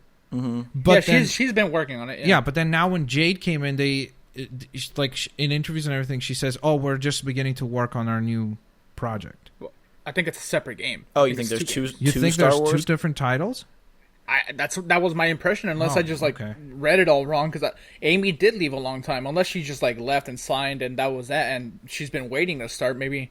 But what's she been doing this whole time? Yeah, that's what I mean. That's why I was a little confused, because I was like, if that studio is responsible for this new Star Wars game, why are they saying that they're just starting now? Because she's been there for a year. Because is it both the Visceral game? Because it's both the Visceral game, then whatever. But maybe it's two games. Who knows? I don't know. Maybe Jade's a little jaded or something. Yeah. Ubisoft will do that too. Noah writes in saying, this is again for Gabe. Gabe, man, I'm sorry, but he says, Gabe, don't you have a favorite NFL team? If so, why are you wearing hats from all these other teams? Just wondering, because me personally, I can't imagine wearing a hat from any other team except my own. I'm a huge Packers fan, and I would not wear another team's hat. Packers, that's my team. You know, Brett Favre being inducted into the Hall of Fame this past week, it made me cry. I was sitting there, man. I loved it. I love that Lambeau Field sold out for that occasion. Brett was moved by it. He said that the fact that it sold out and people accepted him even though he left and he became a Viking, he became a Jet, hooray. But Packers is my team. That's my number one team. But these are just hats, dude. Like I basically do it to coordinate colors sometimes. Like I'm wearing a red and blue shirt, so now I'm wearing red and blue in my hat. Like whatever. Whoa, you're that much of a fashionista, huh? I never took you for the kind of person that'd be like matching his belts to his shoes and t-shirt to his hats. Look at you. No, just hats and shirts. That's it. That's as far as it goes. Yeah, everything below the belt is totally unmatched. I kind of picture like Gabe's closet to be like t-shirts and hats like hanging on one thing, like where they're matching. Like if he pulls out a t-shirt, it comes with a hat automatically. Nah. Well, and I've talked about this last week. My hat dilemma. Like I feel I have 10 hats on hand. Did you end up getting them or no? Because you said that you're going to go to that storage thing or whatever. Lucy went. I didn't end up going. And she couldn't like dig through the boxes. They're too heavy to find it. No. But here's the thing. Like having 10 hats, I feel constrained. I'm like, I hate wearing these same 10 hats all the time. Mm-hmm. So imagine having one hat, or not one hat, but like one. I can't believe it, dude. If you had one hat, I can't imagine. How could you live with just one hat? What a problem. Yeah, like you know. No, but like wearing the same hat every day, right? Like my Green Bay hat, right? I don't know where it's over there.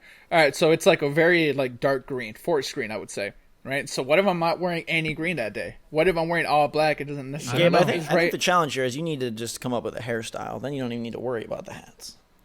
I like hats. All right.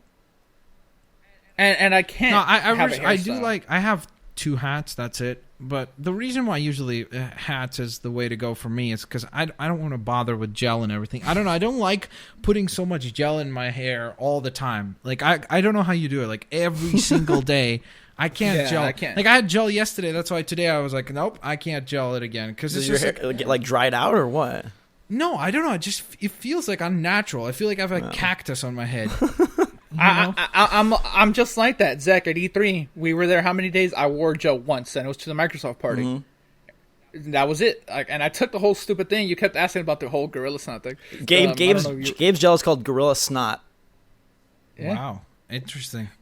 I never even have gel. I bought that by the people that created Gorilla Glue. Same thing. And I've got I got 2 cowlicks as well. So it's like if I don't gel, I look awful. Like you can tell. Like I have a cowlick right here, and then I have one like right at the top.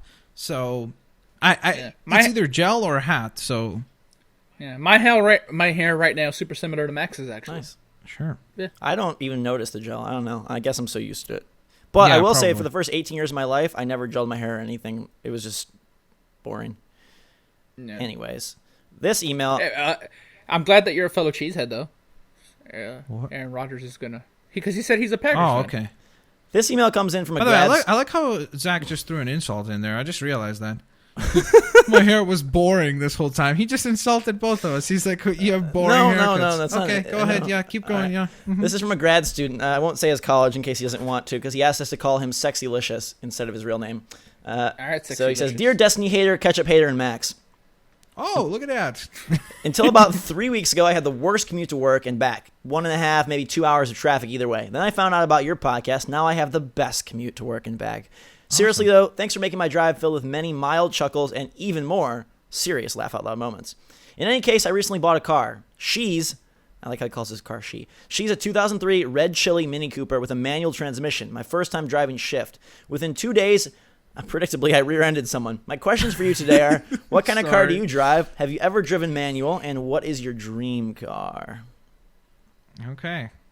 So, Max, go first first, of 'cause I all, feel like I always go, I yeah. think that it's pretty cool that he calls his car a she, because I do that weird thing where I can, like, when I look at a car, I can tell if it's like, I don't know why, I could put a gender to the car. You I don't know that how. super sense about you, that spidey sense? I don't know. Like, a lot of BMWs, they're like male. Like, they're very, like, I don't know. It's hard to explain, but I'm glad that I'm with not you. the I only one. have that too. Okay, I'm with perfect. you on that, Good. Max. So yeah. 3/4 of the people involved in this conversation, somewhat, are Yeah. have that. So that's good. I drive an Acura TL. My dream car is probably an Audi R8, which is, I know it's a ridiculous purchase, and it's silly because it's literally a house on wheels. Have you? I don't want to. Have you seen our friend's Would you car? like to wrap it in mustard gold? That car? That Mustard color gold? looks. We'll send you a link after this. Okay. No, I just want it to be like probably black or red or something like that. One of those. Red would probably not be a good idea because the insurance is going to be through the roof. I mean, it's going to be through the roof anyway, but yeah, that would be my dream car. But it's one of those things that I 100% understand that it's a stupid purchase, and I'd probably, even when I do end up buying it at some point, I'll probably drive off that and be like, well, that was dumb. But it's Yeah. just one of those things like you just want to have at some point, hopefully. So Have you ever driven stick? yes, I have. Okay. Gabriel. It's Sorry. a lot more stressful, I will say. Yeah. Because I'm a very safe driver. Like, I'm super conscientious of, like, you know, the speed limits and everything like that. So yeah, that's why. Yeah. I live in Texas. Speed limits don't matter here. No, but for me, me and Lucy, we have one car. We have a 2015 Mazda 3, I believe, something like that. We actually just went to the car lot last week to look at another car, just because they called her and said, "Hey, we got these new cars, and you want to come see it?" Lucy said, "Okay," and we went. She wasn't super impressed. So we're sticking with the Mazda 3. She just got it like 6 months ago, so there's no reason to get another one. My dream car, I really want a Maserati. You want to talk about stupid decisions? I want a Maserati. I think they look really, really nice. I don't know if I'll ever get one because they're just so damn expensive. But Mr. Elon Musk over there keeps making he's revolutionizing the car game. Yep. So a Tesla would be nice at some point. Well, the next if that- Model Y, is going to be apparently a $40,000 car. That's what they're shooting for. So see, that we can do. yeah, Right? So I can't go get a $100,000 car right now, but a $40,000 car, we can definitely do that.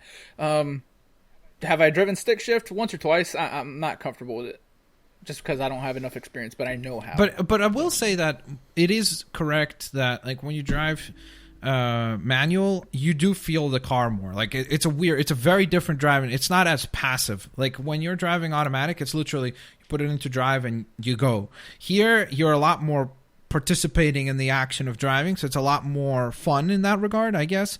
But it's just so much more stressful. And maybe if I drove it a lot, like for consecutive days and weeks and so on, maybe I could get to enjoying that one more. I've driven stick once and was terrible, and then didn't do it ever again. But like just for like a little bit. I drive a black 2012 Kia Sorento. It's a crossover, facilitates my long legs. I don't even know if I could fit in this appropriately, but my dream car would be what is it? I think it's 2014. The Lamborghini Aventador, or whatever. Yeah. Yeah. And there's also a 2016 one that looks even crazier. But I don't know that I would ever be able to, even if I had, unlimited money, justifying like a $500K car purchase would be. That's what I'm I saying. would feel like a villain. So I don't know if I could ever. Yeah, that's the problem. do It's that. like it's always like these dream cars. Subconsciously, when I go in, I'd be like, "Wow, I could like buy a property or this car. It's like or like I could feed a city. Or I could buy that's where I'm at. Like a Maserati's like upwards of $100,000. I'm like, okay, with that you could help out like your entire family. And don't forget the thing is also it's like in America cars are way cheaper than here. Like in Canada the cars are way more expensive. So that's another thing. It's like on top of the fact that it's already expensive here, it would be even more so because most Canadians even do the thing of where they'll drive across the border, buy a car there, and then drive it back into Canada. The only thing is you have to convert the mileage to kilometers. You have to change your gauge. Ooh, cool question though, dude. Yeah. Mateo writes in saying, "Hey guys, first of all, great job with the podcast. I'm from Australia, and so we don't get games till a lot later after the U.S. This gives us time to see the reviews quite a while before we get the games released over here. However, this also affects us because sometimes we'll look over or pass over a game incorrectly just because of the reviews. Do you think it's better to see reviews this far in advance or better to go in blind like people in the U.S. do more often than not? Keep up the awesome work. P.S. Try putting a small amount of ketchup in Gabe's food, growing bigger and bigger each time. He will never notice at first and eventually get used to it."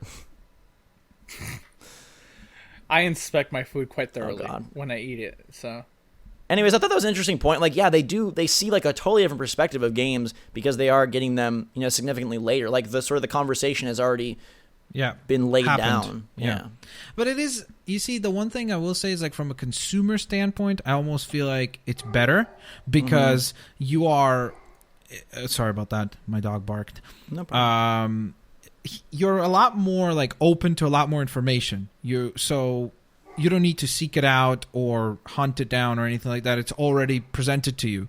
So I feel like you make safer purchases that way. Like you won't be duped into like imagine if you bought the Order 1886 thinking, oh, it's going to be 10 or 12 or 15 hours long and lots of gameplay after, and then there's nothing. So I feel like it's more beneficial that way. Goodness gracious. Sorry about that. He's fine. He's fine. He just has a strong opinion about this. Yeah. We should have a dog cast where we bring in all our dogs one episode. Yeah. My dog will murder all your dogs. If he looks like he does on those pictures, I guarantee you. He doesn't look like that quite yet, but he's going to. Yeah, that's terrifying. He's getting there.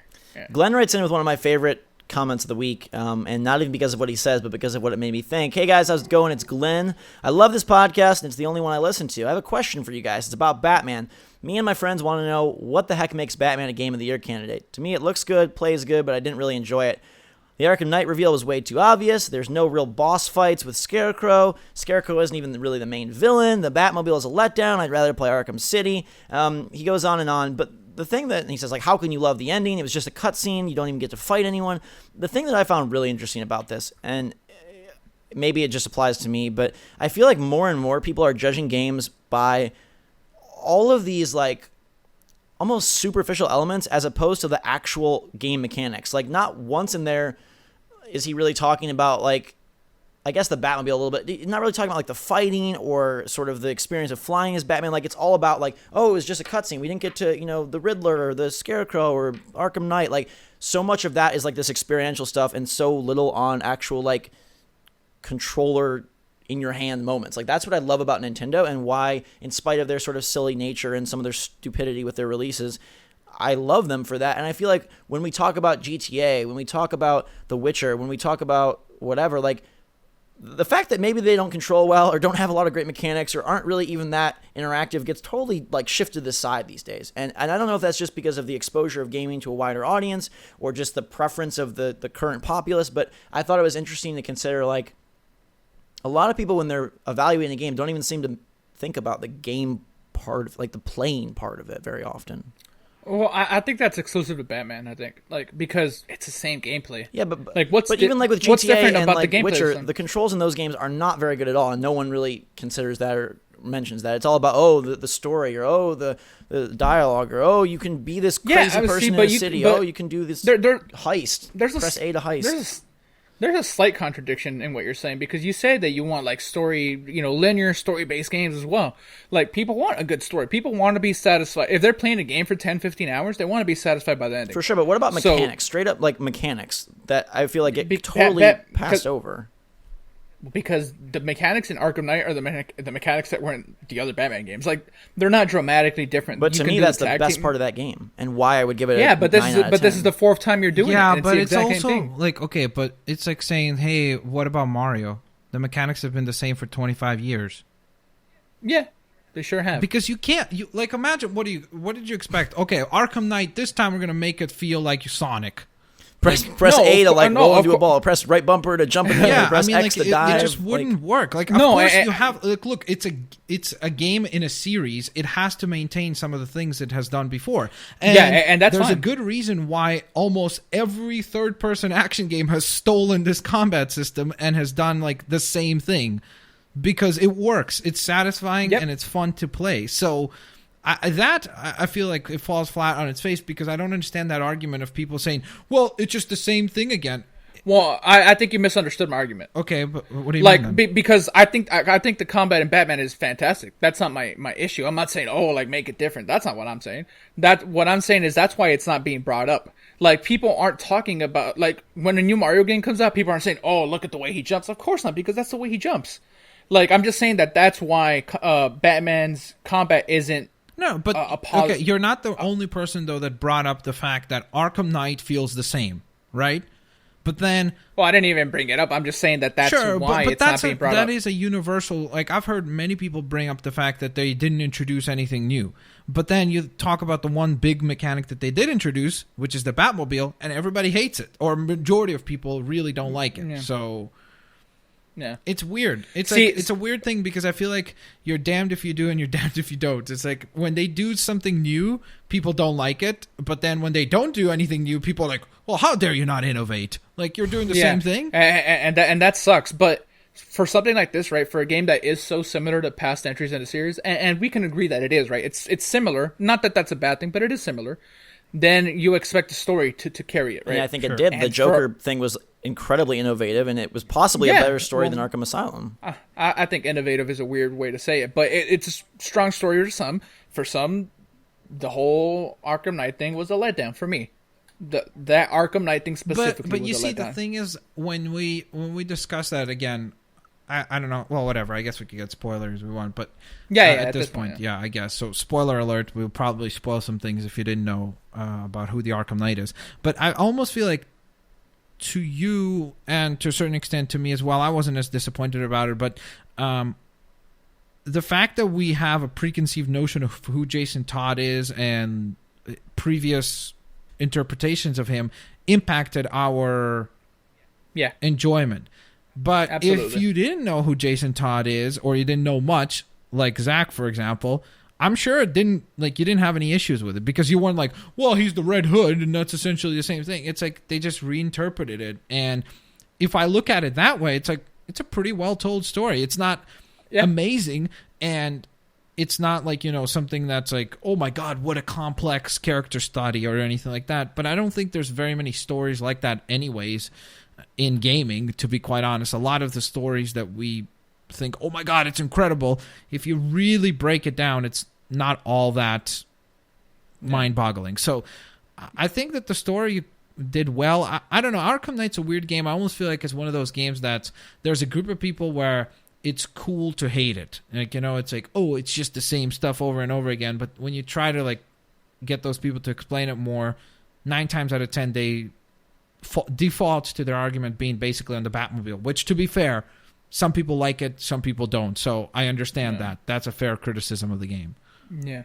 And you're 100% right. Like, if I didn't know Jason Todd, like the Red Hood stuff, like I love the Red Hood. If I didn't know that stuff, you're right. I might probably love this, but I do know it. So I can only speak for me. Sure. Like, and that's all I'm speaking for. And I'm not saying it's a terrible game, because it isn't. It's a very good game. It's my second favorite game of the year. I don't know how much higher praise I can give it other than first game, obviously. Yeah, no, but that's not going to happen. So I don't hate the game whatsoever. Like, it's just, it's not a perfect game, right? No matter what, it's not a perfect game. So stop saying it is. And that's my only issue. And the Red Hood But isn't stuff, the issue that, like, to you, Ori is a perfect game? Ori is not a perfect game. It's my favorite game. No, it's not perfect. I don't know. At all. I don't think anybody's saying it's perfect. See, I've not seen anybody say, like, even Zach, who loves it, I don't think he's ever said, like, oh, it's a perfect game. I'm going off my Twitch. I'm going off my Twitter. Really? Like Okay. the stuff that Sure. the stuff that I'm Sure, hearing, sure. and that's what I'm going off Sure. of. So I get tired of hearing That's it. fair. And the last thing I wanted to say was honestly, I just sort of blanked out. All right. Well, I'll wrap our email segment up before we head to Hype City with a final relationship one, a fun one for us here. Oh, here we go. This is from Jack, and he says, "Hey, Zach, Max, and he who is frozen in fear by squished tomatoes. I'm 16 years old and an avid listener of your podcast. My question is a relationship question, so let me fill you guys in. All right. On my last day of summer school, this girl I've never seen before comes up to me and asks me a few questions about myself, mainly about my school, grade, etc. When I ask her about her school, she tells me briefly, but then starts talking to some other dude. So I thought that was that, and I went to return to my, whatever, I guess his locker or whatever. She comes back and says, "Hey, Jack, I just wanted you to know, I think you're really cute." So I figure this is my chance to get her number. So I talk to her for a bit more, and then pose the question asking for her number when I have to leave. Instead, she has me write down my number and tells me that she'll text me. Here's the thing. She still hasn't texted me yet.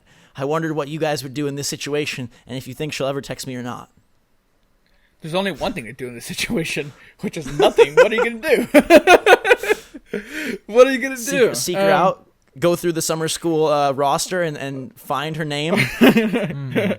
That's I'm sure he has her. guaranteed creep alert. but I'm okay. sure he has her name. He could just go on Facebook based on area and just start scrolling Whoa, through like look all at the that. faces. There's Why some, didn't- some real life experience there from Zachary, ladies and gentlemen. He's gone. Why didn't you text me? I don't know, man. Just forget about it. If she texts you, like, awesome. Yeah. But It's if just she a bit of doesn't, an like, amateur move to begin with. You gotta, when you get the number right away on the spot, do the thing where you call yeah, and test. yeah. Maybe she's building anticipation, so when she does send a text, you implode. Yeah. With, or with maybe ecstasy. maybe she is like shy or something, which is weird then, because why would she ask? Yeah, I don't know. It's weird. Or maybe she got that other guy's number and she kind of lost yours. I mean, all of these are possibilities. Next time this happens and you give them their number, like ask them to text you right away or something, Yeah. so you can like, hey, I just want to add your contact or something like that. I don't know, whatever. Or what you do is this: you say, okay, here, let me write my phone number, and then you write your number and you call, and there you go. There you Yeah, go. do that. Bam. Step your game up, bro. Yeah, borrow her joking. phone and then you're in total control. Yeah. Then don't give it back to her. Run away. Gabe, you have the strangest. Like sometimes I don't know how you're married because you have like some of the strangest maneuvers with girls. Pull their hair, Well, because- tickle them with their legs up. Like I don't know where you're going with all All this right, stuff. Zach. I don't know if you realize this, but I don't actually do any of these things that I say. I don't know, So you're Gabe. just giving terrible advice. Yeah. It's lovely advice, man. All right. Make sure to keep sending your emails. And we got like 80 emails this week, so kudos to you guys for keeping them coming. That If is yours wasn't insane. read, Awesome. I do apologize, but like our pot to pick from has grown bigger.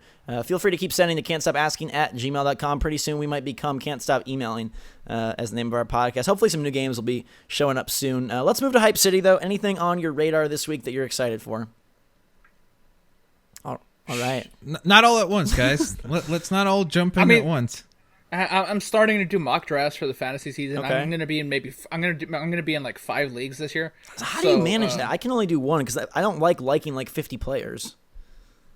I gotta have my go-to guys. Like, because what if like Aaron Rodgers is playing against Tom Brady and I have both of them? Then who am I supposed to root for? Like, Yeah. Fun Well, fact. it's a win-win fun fact. situation. or a lose. I have never owned Aaron Rodgers in a fantasy league. I love him to death, but he always gets picked. This year you got to get him, Gabe. Well, because people are dumb and they go QB on the first round. I'm not doing that. I'm not stupid. So Okay. I know you you're playing one- can't go with the QB first round, bro. you You got to can't. get the linebackers. What? Nope. Never mind. I'm into the running the backs. running backers. You mean running yeah. backs? Yeah. I think if you have sure, like the running- fifth pick and you can get like Aaron Rodgers or Brady, I think it's okay. Luck I or think Andrew the Luck. only. I think the only way you're excused is if you're the 8th pick and you get the consecutive pick right after, right? So let's say you're in a 12 person league and you're pick 12. Of course. You get them, you come right back, and you're there already. So I have no issue if I'm That's number always 12. my strategy, bro. I pick Aaron Rodgers right after that. I come with. I'm ADP, excited so to there you have go. our weekly like NFL moment now because last year I won my fantasy We football should league. literally have an NFL draft, like the three of us, and I bet Okay. you I could win. All right. I'll just randomly pick by names or something. I'll be like, oh, that sounds like a cool or name. we can do a podcast like Pick 'em, where we pick like 2 or 3 games each week and keep track of whose record and see if like complete that we should nonchalance is just as good as knowledge. When is the first game? Zach, you don't have to commit to this at all. But what about a Can't Stop Asking League? Yeah, we could set something like that up. If there's interest, if we can. Yeah, if we can get 10 people, throw it up on and iTunes. Plus me and Yahoo. Can get me and Zach. Yeah, we can do Yahoo or ESPN, whatever. So if we can get 10, let us know. 10 people, if you would be interested. Let us know, and we'll see how many people, and we can do it. We'll do it, and we'll think. I won my league. I got $1,200 last year, so that was pretty. Holy solid. macaroni and cheese! I got 300. Nice. But I won third place though. So. All right. Hype City for me. I'm probably going to Gamescom. I'm excited about that. I've never been to Europe. That's in a couple weeks. Cool. I found my passport. You're gonna meet Scott. Are you gonna go get some schnitzel? I don't know what I'm gonna do. Everyone's like, you're gonna love the food. I'm like, I don't eat the food, so I don't know what I'm gonna do. Well, yeah, that's true. You're the complete opposite of everything that is like absolutely amazing and delicious in Germany. So I might break it just for a week. I don't know. Maybe I'll have Scott show me some. Are you gonna get like secrets. bread? Because they have like really tasty pastries. I will definitely cheat a little bit just to have some fun with it. But I'm excited. Gamescom. Dude, you gotta get some schnitzel, crazy. Some sausage. Not sausage. That grosses me out. Yeah, I'm not a big fan of sausage anyway. It's okay. But Would you Germany eat sausage for $1,000? Yes. For good. Sauerkraut for $1,000, Gabe? Yes. Okay. You'd eat a whole sausage? Yeah. Like that? Dude, that's a great investment. well, he's saying like that. It's really, really. No one gross, has the so phobias that you have, Gabriel. All right. There was an email. I didn't read it. I forgot to, but he basically just said that he really gets like so happy when you call me Zachary on the podcast. So I just wanted to point that out. There you go. That's a thing. Yeah, Jake thought that was weird because I called him Zachary, and Jake's like, "What? You call him Zachary?" I'm like, "Yeah." And he's like, "That's weird." Very affectionate. Not really. Max, are you excited for anything?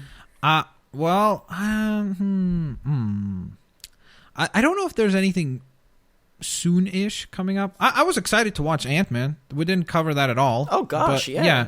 That was a fun movie. I really enjoyed that. Like, it was the closest to like Guardians in terms of tone, like being light and like not. I wish they would have let connected. Paul Rudd like off the rails a little bit more. I felt like he would like get there, and then they're like, nope, back to like emotional moments. Like, just let him go.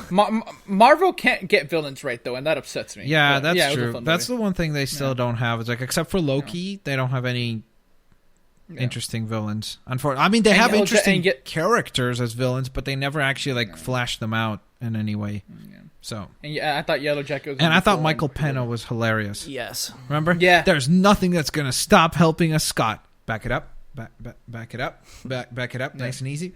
Shout out to T.I. Shout out to T.I. That's some wizardry. Well. He had some good lines.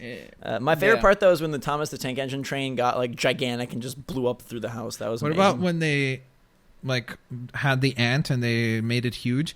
And it runs out of the house, and the guy goes, "That's a messed up looking dog." Or then when they made the ant the pet at the end, I was like, "What?" Yeah. It was a pretty fun and movie. the girl actress is fantastic. She was so adorable and funny. Well, she was hilarious. They're introducing her, so that's cool. No. He's not. I'm talking about the little girl. I'm not talking about Evangeline. Oh, I thought you were talking about Evangeline Lilly. No. I was like, yeah. No, I'm talking about the girl. Like the actual. What was her name? Cassie or Cassidy or something. She was so adorable and funny, like the way she delivered her lines. My only question about that movie is like, what did Scott do to get out of like Microzone, or just like he like thought of love? Is that no? He used the he used the disc. Gosh, he put it that in question and then rewind me and forget that. Where's Life is Strange, by the way? Like I don't know. Good but you guys hating on Telltale episode 5 of Game of Thrones. I don't hate them. Well, I just think they need a new engine. There you go. I think that they're a little bit off the wall. But anyways, we're back for our off the wall 21st birthday next week. We're all going to be drunk. No, we're not. But we will Gabe have is going to drink for the 3 of us. Gabe is going to drink some delicious ketchup for all of us. Oh, Gabe. I'm sorry, Gabe. I feel a little bad. You seriously looked pained. I'm good. I just looked down, closed my eyes. I'm okay. Wait, but I'm talking about Gabe, you drink alcohol, right?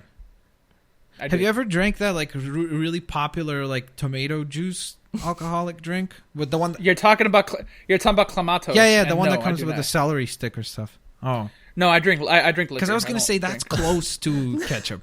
Next time we're together, Gabe, when we're at PAX, I'm seriously just gonna wake you up with a ketchup stream, and you're gonna literally just scream, and it will be the viral I video. won't fight hit. you. You will not fight me. It would be amazing. I don't believe No, you. I won't fight you, but I will tackle you I to don't the believe ground.